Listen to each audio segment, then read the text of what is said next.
الحرية، لتقيم الديمقراطية، ولكنهم هجموا محاولين افتراسها ولن ينجحوا بإذن الله.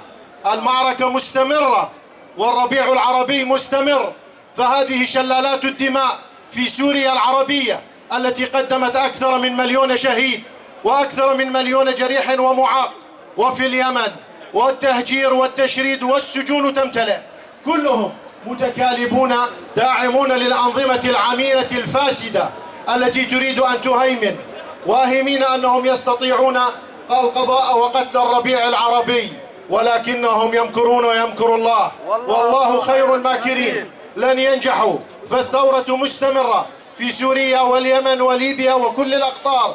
ومن هنا ونوجه التحية لهم جميعا، ومصر برجالها بشبابها بأحرارها، هؤلاء الأبطال الذين يدافعون عن أنفسهم ويدافعون عن الحرية التي يحاول الجميع أن يتكلم بها في العالم، ولكن أصحاب القرار يساندون أهل الباطل، يريدون عملاء، يريدون أن يجعلوهم يستمروا وأن يعطونا درسا بأن من يثور على عملائهم وجواسيسهم فمصيره الكثير من القتل والتدمير والاعتقالات والتعذيب.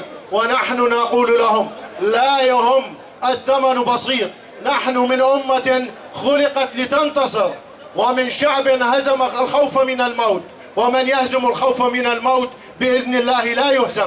هذه الأمة العظيمة التي تقاتل لأجل حريتها وهذا حقها، قاتلت وبنت وقدمت أمثولة كبيرة في التاريخ، وساهمت في بناء الحضارة والتاريخ، وستساهم من جديد. إن هذا الربيع العربي مستمر ويستمر ويستمر.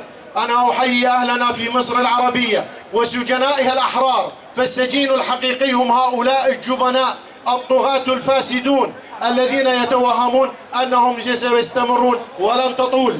وأما القتل في باقي الأقطار فأيضا معركتنا معهم مستمرة، وسيسقط المجرم بشار الأسد كما سيسقط المجرم المحروق في صنعاء، ويسقط المجرمون الآخرون الذين يتسترون بالأقنعة الغربية والشرقية.